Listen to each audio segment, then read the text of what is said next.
is JP Banks Music.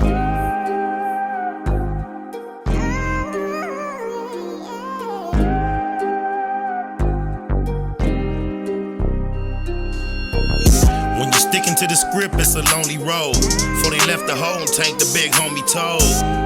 He know the way this testimony hold. On that low 4, they gon' politic on him cold. SBI Bank EC for really though. Used to really go, ask my nigga Chili Mo. Had a cold gun game, crazy knuckle up. Bust on enemies with baby. Snakewood Nip Hustle. Big shout out to SPI, Spotter Low. You know I'm in the black box, had to come through, tap in, show love one time. Yeah, y'all make sure y'all subscribe. Stay tuned, all that. We back in the black box where it's cracking. Jeter, what up to the Google gang? Y'all already know from the title what attracted me to this content. Free the Lokes, ECC, and for Death Doe.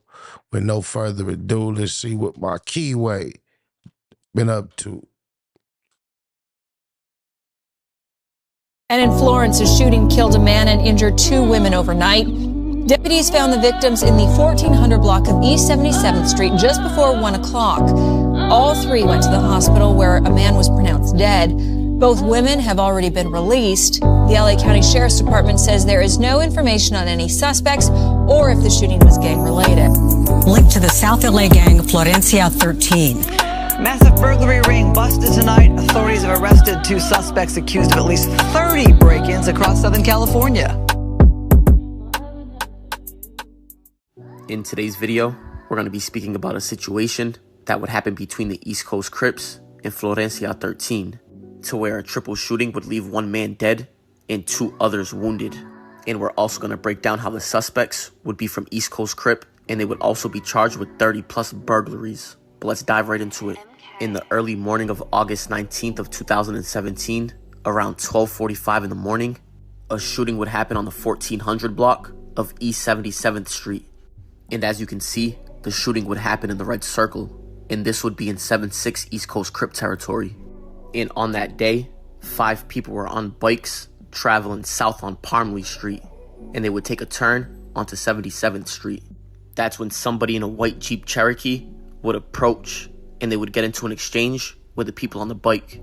But after they exchanged words, the white Jeep Cherokee would drive away, and a black Honda would pull up, and 3 people in that Honda would open fire on the group. The driver... That 2-car thing been going on for a few years. That's that new swing. That first car come, then that second car come, and bang. The passenger and the rear passenger would all open fire. The backseat passenger would open fire on one of the females, hitting her just below the waist, and 2 more shots would graze her rib cage and her elbow. And the other 2 shooters would hit Ramirez and another female who was riding on the back of his bike. And the female would be hit just below the waist, and Ramirez was shot in the back. And Ramirez was a member of Florencia 13, and he also had an F13 tattooed on his body, with a couple of people in the comments saying that he went by the nickname Lencho. However, police would gather surveillance footage, and they would find out that the Honda that was used in the shooting was actually stolen. But like we said, this triple shooting took place at 12:45 in the morning. And after that, police would be looking for the black stolen Honda all day. And eventually, just a few hours later, they would find the black stolen Honda in 7-6 East Coast Crip territory. And they would see somebody with the name Sean Ray Jr. standing next to the stolen Honda. They would then arrest him, and they would search the stolen vehicle, to where they would recover a loaded 9mm pistol. Sean Ray Jr. Damn. is a member of East Coast Crip, and just so there's no confusion, we're just gonna address him as Ray. But like we just said, he was arrested on the same exact day of the murder, which was August 19th of 2017, just hours later, and he was spotted with a stolen Honda, and they found a loaded gun inside of the vehicle. And after running his name, police would learn that he was on a $25,000 bail for being arrested 6 days before this, because he was arrested on August 13th of 2017, and he was found with another loaded pistol. And since the stolen vehicle was used in a murder, police decided to do ballistic tests on both the pistols that he was caught with, the one from the day previous on August 13th of 2017, and the one that was in the stolen vehicle. In the pistol that he was caught with on August 13th of 2017, it would come back to a shooting on August 8th of 2017. Damn, gotta get rid of them things. Oh, mama. Just a few days prior, in this shooting took place on Parmley Avenue. And on that day, police recovered 2 9mm casings and 2 40mm casings. And police would get a warrant to search his Instagram, and they would see a post on August 9th of 2017, which would be a day after the shooting on Parmley Avenue. And they would see that he posted a story on his Instagram saying that a member of Florencia 13 shot at his car. And police are alleging that him and this F13 member got into a shootout. Because like we said, the 9mm casings would come back to his gun, and a member of F13 was arrested a few days later, and they would recover a .40 caliber on him, and them shell casings would also match. And the 9mm that was found in the stolen vehicle would come back to the same shell casings found at the murder. But the charges wouldn't stop there, because just 2 months later, Ray and 3 others would be arrested on October 7th of 2017, and they would all be hit with a 36-count indictment. Let's break it down. The first 27 counts are just 27 counts of robbery. They would also be hit with 1 count of murder, 4 counts of attempted murder, 1 count of shooting at an inhabited dwelling or vehicle, and 2 counts of carrying a concealed weapon in a vehicle. And after police learned about both shootings on August 8th and August 19th, they would start to do an investigation. And police would decide to do a Perkins operation on all the suspects, but they started off with the first co-defendant with the last name Wise. And he would be questioned on January 8th of 2018, which would be 3 months after the arrest. And they would place Wise in a cell with a confidential informant with the fake name of Stanley, and the confidential informant was getting paid $1,500. The conversation would start off with the informant asking Wise where he was from, and Wise would reply and say 7-6 East Coast. And after a short while of him sitting in the cell, a detective would enter and say he needed to speak with him about a homicide that happened last August. And he would tell Wise that his name came up in it, but he was waiting for his partner to get there so they can speak about it. Wise then responded and said he didn't know what he was speaking about. The detective would then answer and say it was alright, and then he would walk away. And they would have this conversation in front of the informant. And when the detective walked away, the informant would tell Wise to use his brain and figure out that somebody was telling on him. The informant would then say that he was trying to help Wise out, and Wise would tell the informant that he had no clue what the detective was talking about. The informant would then ramble on about going to court, and then eventually Wise would respond again, and he would tell the informant that he didn't know what the police were talking about. The informant would then respond and tell Wise that police knew something, and that they had to have evidence. And he would say that he knew what he was talking about because he was an OG.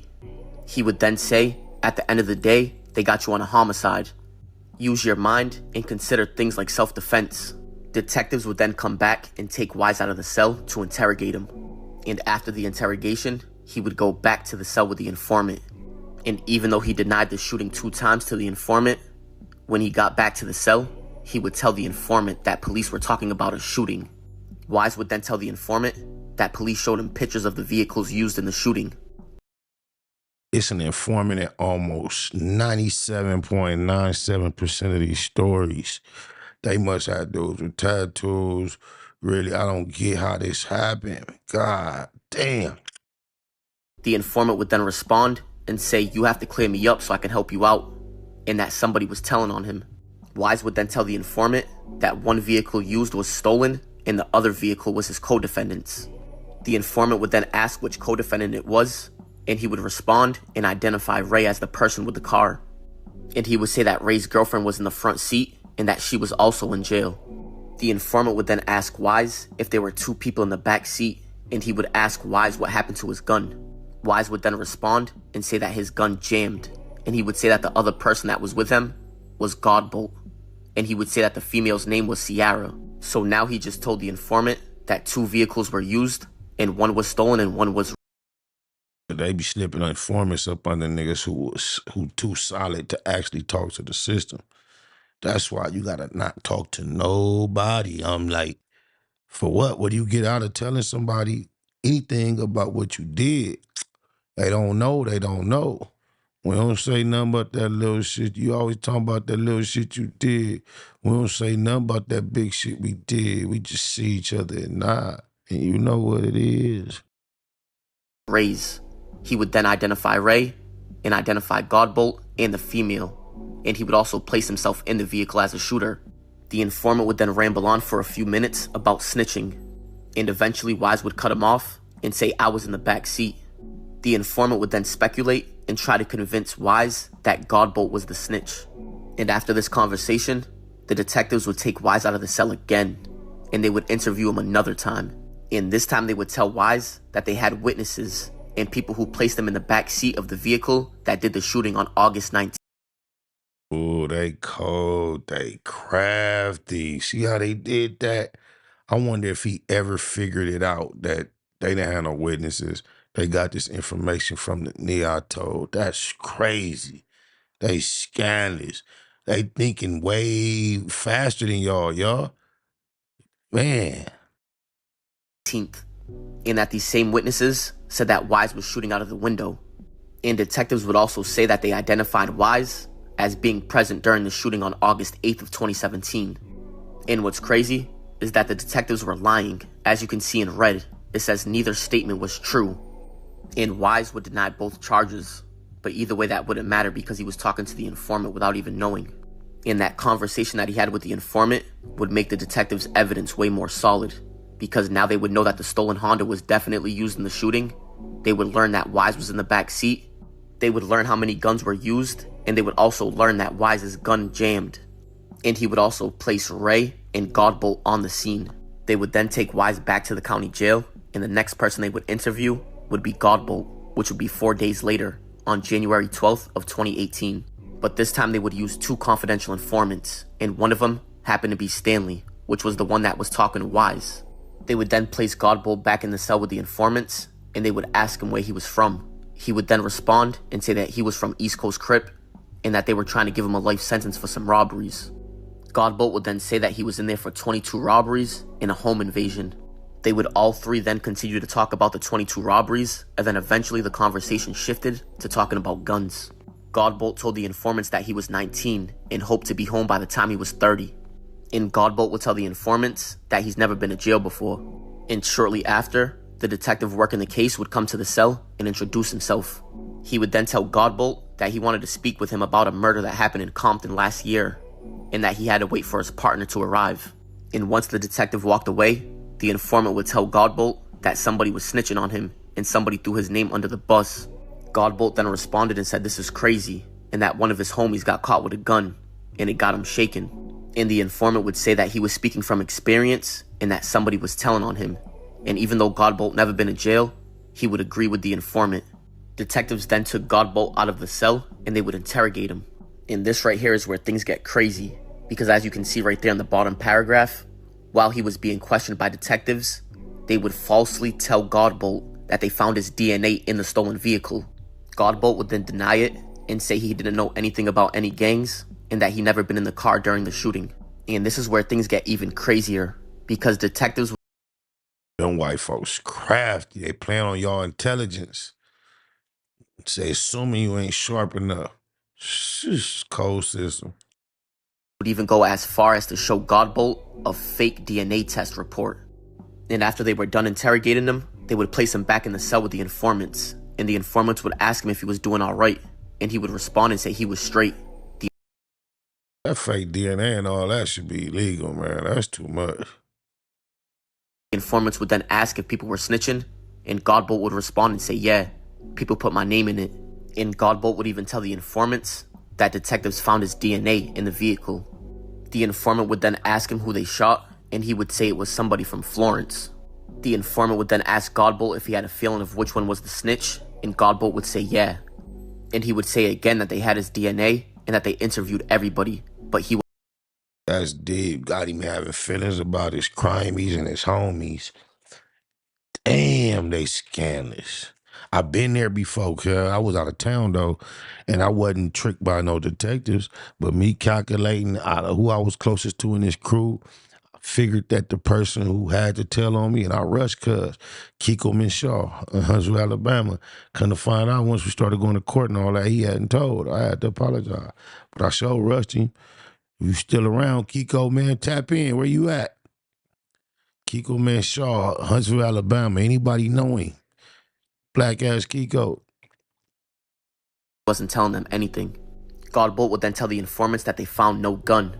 The informant would then ask whose vehicle it was, and Godbolt would respond and say it was a stolen vehicle. Godbolt would say that one of his homies went down for the stolen car, and he knew police questioned him first. The informant would then say that Godbolt's crimey was a B word, referring to Ray, and Godbolt would agree with the informant. But little did he know that Ray hasn't even been interrogated yet. And he would even tell the informants that they asked him about the August 8th shooting, and they would ask him if he was with Ray during the shooting, and he would answer and say he didn't remember. Godbolt then told the informants that the murder happened 5 months ago, and he would say that Ray was also there, and he would place 4 people on the scene, because he would say all 3 of them, and then he would correct himself and say all 4 of us, and then he would say the girl was in the car with us. The informant then asked Godbolt what gun he was shooting that night, and Godbolt would respond and say a Glock 17, but he threw it away.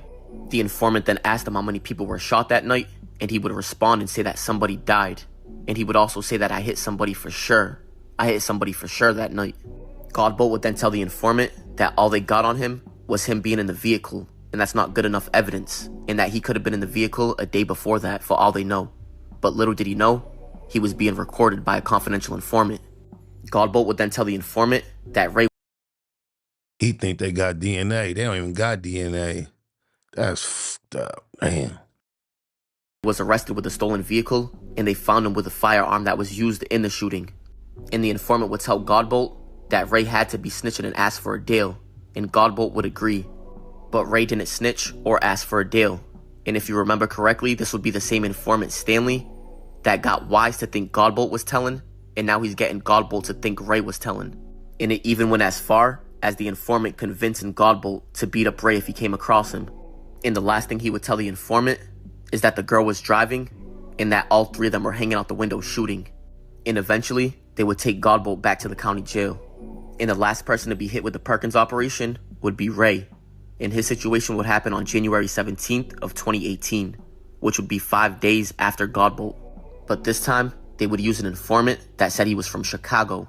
He would then ask Ray what he was in for and where he was from.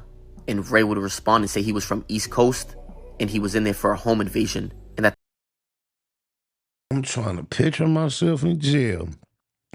And a nigga coming here talking about, what up, man? Phone there. Yeah, I'm Chicago. They got you in here for shorty. And I'm finna break down. I just can't picture that. God damn. they're trying to give him life. And the same detective would walk in and say he needed to speak with Ray about a murder that happened last August, but he said he'll be right back and they'll be able to chop it up. Detectives would tell Ray that they had his DNA in the stolen vehicle. They would also say that they had witnesses that stated he committed a shooting on August 8th. And as you can see in red again, the detectives would be lying to him, and neither of these statements would be true. They would also show Ray a fake photo lineup, and they would show him that his picture was being circled by a witness, even though it was a lie. Police would then bring him back to the... They dirty. They whole little campaign was a dirty, deceptive campaign. Wow. cell with the informant, and Ray would tell the informant that he was being charged with murder and that they found his DNA in the stolen vehicle that was used in the shooting. He would then tell the informant that police told him that they wouldn't tell him anything unless if he gave up information, and that Ray was the last one that they interrogated. The informant then told Ray that police knew way more than they were telling him. Ray would then tell the informant that they had a photo lineup with his face circled. The informant would then say that if police didn't have evidence, they wouldn't file the charges against Ray, and Ray agreed with him. And even though Ray just told him that they found the DNA inside of the stolen vehicle, the informant would ask Ray if they found the vehicle. Ray would then tell him again that they found the vehicle and they found his DNA inside of the vehicle. That's when the informant would tell Ray to go with self-defense. The informant would then get on Ray for not wearing any gloves, and Ray would say that they were filing because of a snitch. Ray would tell the informant that he didn't say anything to police. The informant would then say, I ain't gonna lie. Shout out Respectable Ranch. This is the coldest one I done heard. I ain't know all this. A cold twist. This reads like a movie. The way that informant and the way they played the homie with the info and had him convinced somebody was telling on him and he was telling on himself. That's cold. God damn. that somebody was for sure snitching. That's when he would ask who they were shooting at. Ray would then say they were walking down the street and the people didn't shoot back because they didn't have a chance. The informant would then tell Ray that he needed to switch up the story. He would then tell Ray that he needed to know exactly what happened so that way he can help Ray switch up the story. And that's when Ray would say that they just pulled up on them and started smacking on them and then drove off. The informant from Chicago would then ask Ray if he got rid of the gun. And that's when Ray would tell him that he didn't have it in his possession. All that LA Chicago talk, that's an L for y'all, Chicago. If he really was from Chicago, y'all ain't shit. Y'all came out infiltrated like that. I'm just playing. But it was in the stolen vehicle that he was found next to. And shortly after that, an officer would come to the cell to take Ray's fingerprints. And when Ray asked why he was doing that, the officer would respond and say he was being charged with a murder. But 2 years after being arrested, all three of them would take a plea deal on the 27 counts of robbery on August 1st of 2019.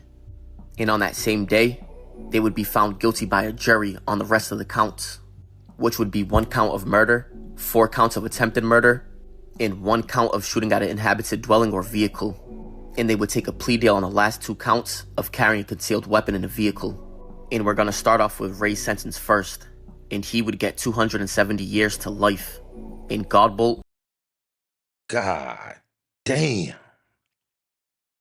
he would get the same exact thing of 270 years to life. In Wise, he would get 210 years to life. But that right there is gonna wrap it up for this story, and I appreciate you guys for tuning in. And may the victim that we spoke about in this story rest in peace. But comment, like, and subscribe. I appreciate y'all. It's respectable rants.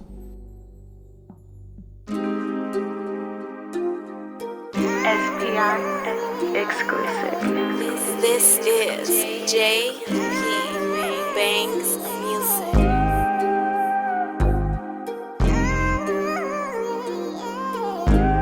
Black Box Productions.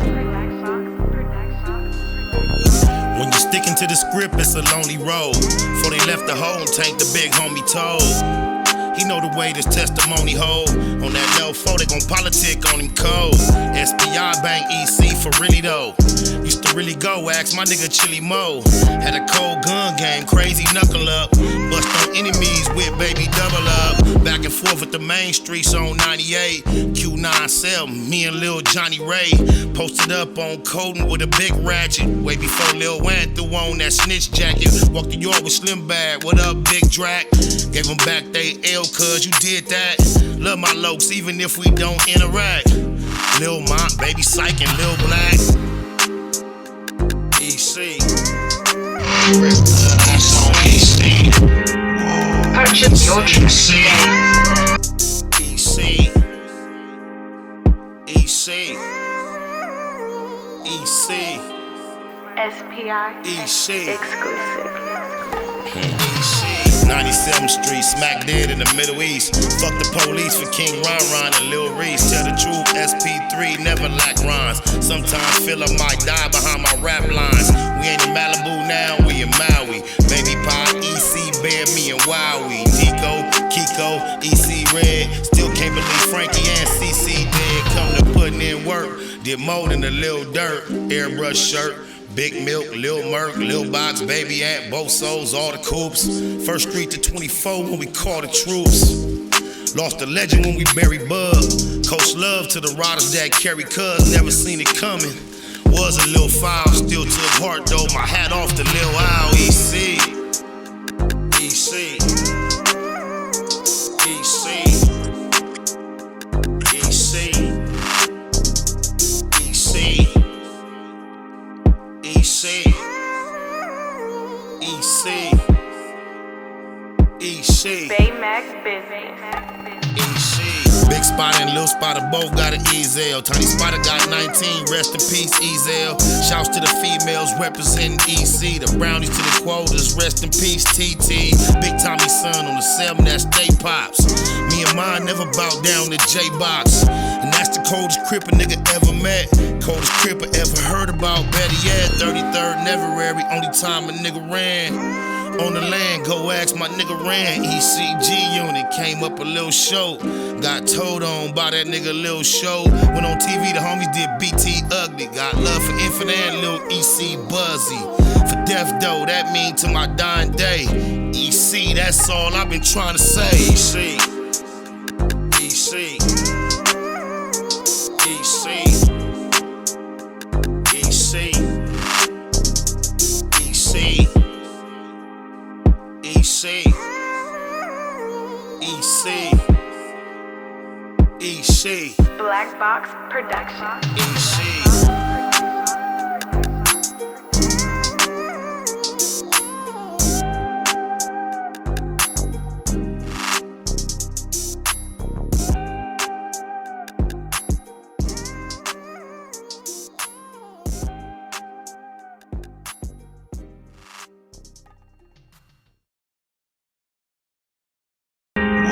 Purchase your tracks today. That's EC. That's EC. That's EC. 97th Street, smack dead in the Middle East. Fuck the police for King Ron and Lil Reese. Tell the truth, SP3 never like rhymes. Sometimes feel like I die behind my rap lines. In Malibu now, we on Maui. Baby by EC, bear me and Wowie. Kiko, EC Red. Still came to Frank, SCC. Snake Wood Net Hustle. Big shout out to SPI, Spotter Low. You know I'm in the black box, had to come through, tap in, show love one time. Yeah, y'all make sure y'all subscribe. Stay tuned, all that. It's the homie Cook-Up Boss, goddammit, Cub Low. And y'all tuning in to the Wake and Bake Show with goddammit the homeboy Spider Low. It was SPI, the realest nigga in LA. Spider this bitch! Spider Low, nigga. Spider Low. Spider Low. Spider Low. Spider Low. Spider Low. So Spider looks at me because we go back to the juvenile side of the county. What's up? Spider Low. Spider Low. Shout out to SPI, that motherfucking nigga. Spider Low, Wake and Bake. Better keep it Google, nigga. Loke is in LA somewhere doing what he's doing. In the words of Spider Loke on my mama's mama. Spider Loke's gear. This is Bay Mac. Nate Bud, C-Mac. Shout out my Loke, Spider Loke, huh? Nate Bud, on hood. It's a beautiful world. You fight me? Fight, crib.